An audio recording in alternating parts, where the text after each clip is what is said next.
नमस्कार। वंदे मातरम, भारत माता की जय।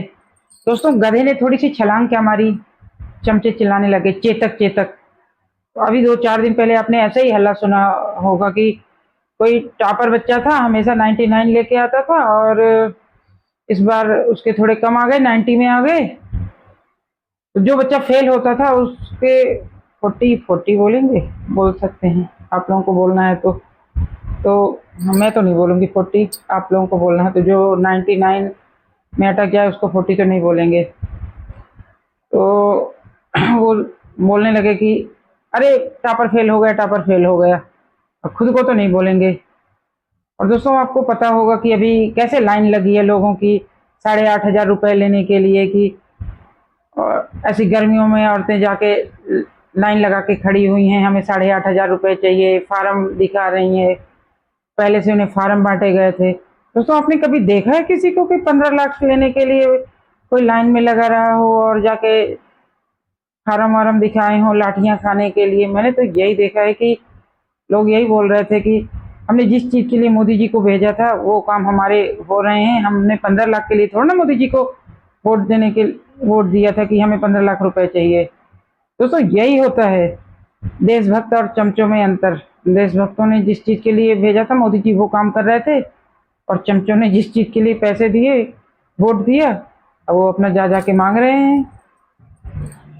दोस्तों, आपने देखा ही होगा 8,500 रुपए के लिए महिलाएं कैसे खड़ी थी इस दफ्तर के आगे फार्म लेके। अब इन्हें कौन समझाए कि दूल्हे की शादी कैंसिल हो गई है, खटाखट खटाखट खटाखट। तो आपने देखा ही होगा कि कैसे औरतें परेशान हैं और बोल रही हैं जीत तो गई, बन तो गई गवर्नमेंट। इनको नॉलेज नहीं हो, वैसे नॉलेज होता भी तो आपको तो पता ही है कि ये लोग। दोस्तों, आपने देखा होगा कि 8,500 रुपए के लिए कैसे ये धूप में जाके लाइन लगा के खड़ी थी और कैसे इनके ऊपर परेशान किया जा रहा था, लाठियां चलवाई जा रही थी। दोस्तों, अगर इनको 8,500 रुपए का लालच ना होता तो भी ये बीजेपी को तो कहीं वोट करने वाली नहीं थी। इनका एक ही एम होता है, बीजेपी को हराना। ये अपने धर्म के प्रति इतने वफादार होते हैं कि ये उसी को वोट देंगे जो धर्म के साथ खड़ा होगा। तो बीजेपी तो आपको पता है कि कट्टर हिंदू पार्टी है, तो बीजेपी को तो कहीं वोट देने वाले नहीं थे। पर बीजेपी ने जिसके लिए सब कुछ किया, जब उन लोगों ने हरा दिया तो फिर क्या बोल सकते हैं। और दोस्तों, आपने एक चीज और देखी कि इस बार ईवीएम के ऊपर किसी भी राजनीतिक पार्टी ने सवाल नहीं उठाया। नहीं तो जैसे चुनाव खत्म होते थे ऐसा लगता था कि जनता ने तो इनको जिता दिया है और ईवीएम ने इनको हरा दिया है। तो इस बार ईवीएम तो बेचारी बच गई, ईवीएम तो सती सावित्री घोषित हो गई, ईवीएम पे कोई सवाल नहीं उठा रहा। इलेक्शन कमीशन बीजेपी का है, इलेक्शन कमीशन, और जो मोदी जी बोलते हैं वही इलेक्शन कमीशन करता है। तो अभी अभी इन चीजों से तो ये थोड़ा सा, और पहले से कैसे दबाव बना रहे थे कि सारे कार्यकर्ता जाके जब काउंटिंग होगी तो उधर जाके खड़े हो जाएं और घेर लें। क्या करवाना चाहते थे, ये देश में करवाना क्या चाहते हैं? अगर जीत जाए तब तो ये शांत होकर बैठ जाएंगे। और देखिए, हाँ चलिए जीत गए हैं, अभी आपको पता है कि 100 का आंकड़ा तो पार नहीं किया है, पर फिर भी देखिए कैसे वो दिखा रहे हैं। थोड़ा सा भी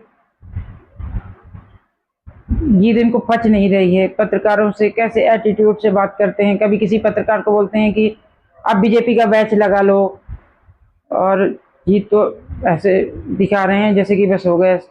अभी तानाशाही तो ये दिखाते हैं और बोलते हैं कि मोदी जी डिक्टेटर हो गए, डिक्टेटर हो गए।